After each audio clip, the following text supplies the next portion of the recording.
So I did something that none of you asked for. I traveled across open world maps like Elden Ring, Tears of the Kingdom, Red Dead Redemption 2, Ghost of Tsushima, and The Witcher 3 to answer the sole question, whose was the longest?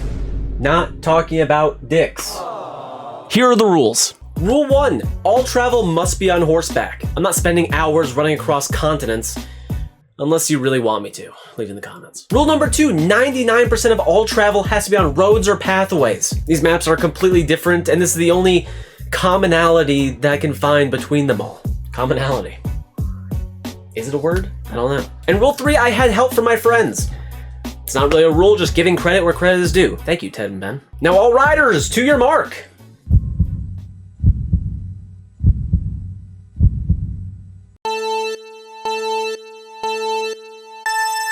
And we are off, the first annual semi-race of all these open world characters. It's a semi-race because all these characters' maps are completely different sizes with horses who possess a variety of different speeds. Roach will be different from Link's horse, just like Jin's fictional horse Kaze will be entirely different from the very real mystical steed of Torrent. I know what I said. But while these characters are in a sprint to reach the end of their respective maps, let's dive a little further into horses and whose could actually be the fastest in a racing scenario. A quick Google search shows that a horse's average speed is 30 miles per hour or 48 kilometers an hour, but these aren't just regular old horses. At least with Roach, Kaze, and the horses from Red Dead Redemption 2, they're all based in real-life time periods. So after extensive research, reading tons of articles on horses, and history from completely unverified and probably uncredible sources, I gave up and used ChatGPT. In Japan, during the 13th century, horses would clock about 30 miles per hour or 48 kilometers an hour. While in Poland during the 13th century, horses would achieve 35 miles per hour or 56 kilometers an hour. As for Arthur Morgan and his heavily American and patriotic standard-bred horse, they are also said to reach 35 miles per hour or 56 kilometers an hour. I also decided to ask how fast the horses were for Elden Ring and Tears of the Kingdom. They said Torrent is comparable to real-world horses, so 30 miles per hour, and that Link's horse, which is a 3-star speed for Tears of the Kingdom enjoyers, is most likely faster than the average horse, so we'll keep to the increments of 5 and say 35 miles per hour. ChatGPT said it, not me. Do you believe everything you see on the internet? Let's continue. As we reach around the 5-minute mark, you can see everyone is having a joyous time. Except for Link. He seems to have gotten himself blasted by a Gleeok. Hopefully he can pick up the pace after a tragic start. Also a side note as we continue the gallop, certain games can't be only on horseback. There are places of certain games where you have to run through, like Lanedale in Elden Ring and the castles of Ghost of Tsushima.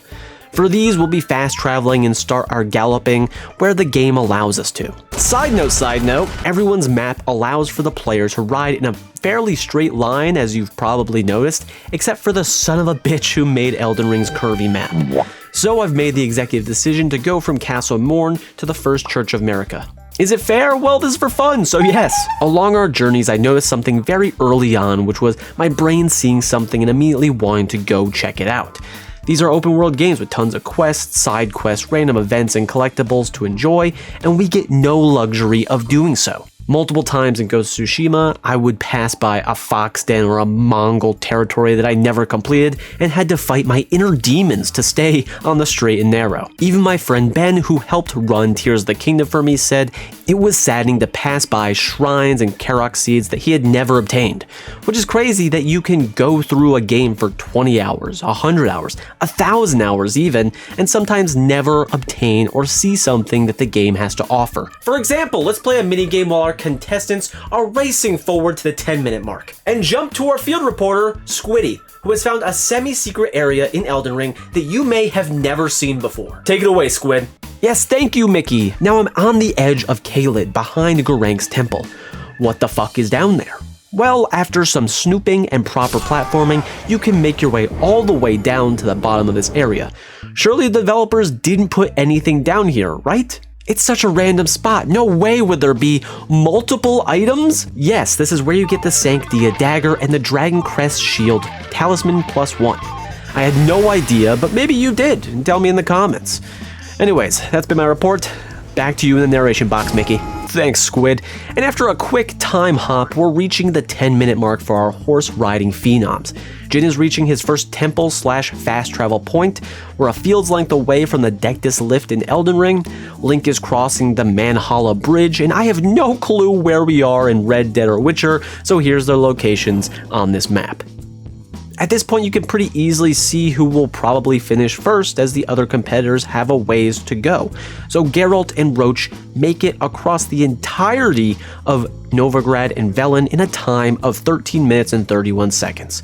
Obviously, The Witcher 3 has many different locations, and with the two biggest being connected, it formed a hefty distance to give the others a run for their money. Remember, The Witcher 3 is the oldest of all these games, coming out in 2015, with the next closest being Red Dead 2, which came out in 2018. Shit! The three others are very new games.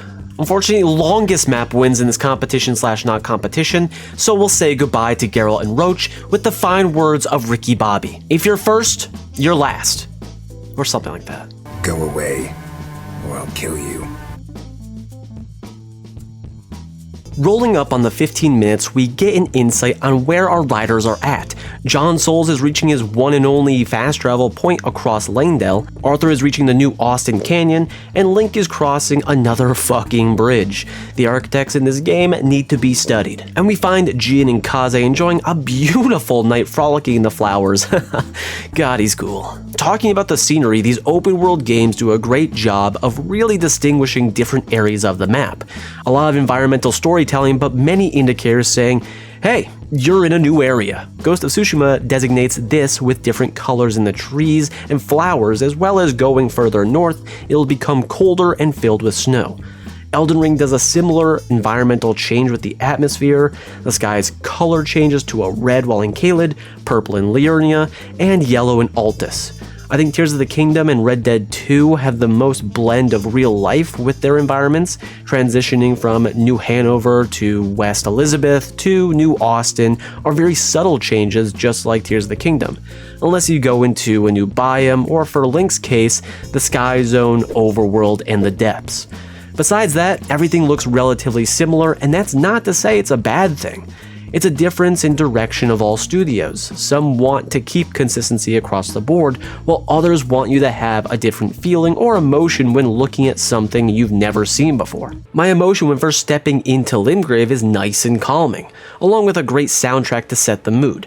That emotion is completely shifted when crossing into the plagued land of Caelid because of that color and audio shift. And yapping aside, we have a photo finish for the ending of 3 contestants. That's right!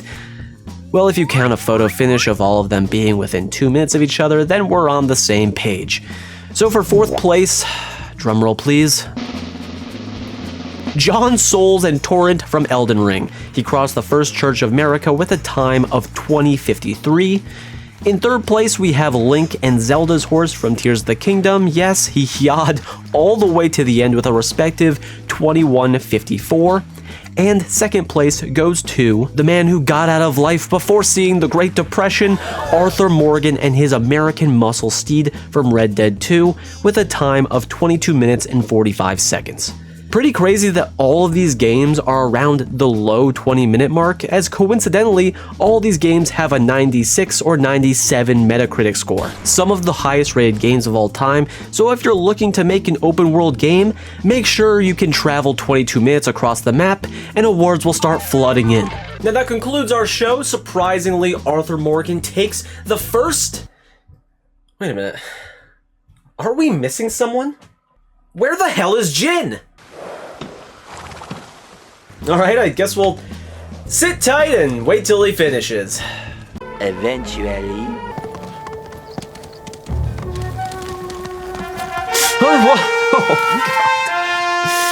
Congratulations, Jin Kaze. You made it past the finish line with a 33:07. That's a crazy amount of map to cover, and even during this time, I cut through many parts of the map to get on better paths and roads, and still it took 33 minutes. And I think it's important to remember that there's obviously going to be human errors occurring, slowing down at times and maybe not taking the best road or pathway from A to B. For me personally, Elden Ring was an extremely straightforward run and the paths were very direct. While riding in Ghost of Tsushima, those roads are so windy and curvy that you can very easily get sidetracked to a less optimal path, and that's okay. This entire journey was never to be scientific. I wanted to ask an intriguing question that many people may also ask themselves, but never venture forth into finding out. That's why I find this to be such an interesting time. I don't know who is going to finish first or last, whose is the shortest or the longest, and picking these specific games was mainly because they all have horses in them. Now remember how I talked about those horse speeds that ChatGPT gave us at the beginning? Well, here's the probably very inaccurate measurements of distance throughout these maps. We'll be using a simple formula, which is distance equals speed times time. Once again, these are fun maths and not exact calculations. From point A to point B, The Witcher 3 would be 7.9 miles, Elden Ring would be 10.4 miles, Tears of the Kingdom would be 12.7 miles, Red Dead 2 would be 13.3 miles, and Ghost of Tsushima would be 16.6 miles. Remember, these could be widely off because each game has different ways of calculating distance. It's just a way to give comparisons and context to the trips that were taken, which is cool. But to completely destroy these numbers and show you how far off they can be, The Witcher 3 route is 4,020 steps. The author of The Witcher states that Geralt is around 6 feet tall, and the average stride of a person that size is 2.49 feet, which would mean the distance from point A to point B would be a little over 10,000 feet. As per that data, that equals 1.9 miles. We don't do science here, we do goofy goober shit. And you wouldn't think that traveling on horseback through these amazing worlds with no objective except for getting from point A to point B would be fun, but it surprisingly is. If you made it this far, consider giving this video a like, leave a comment. Maybe you can get a better time than one of us on our journeys. If so, leave it in the comments below. Besides that, subscribe for more content like this, and I'll see you on the next one.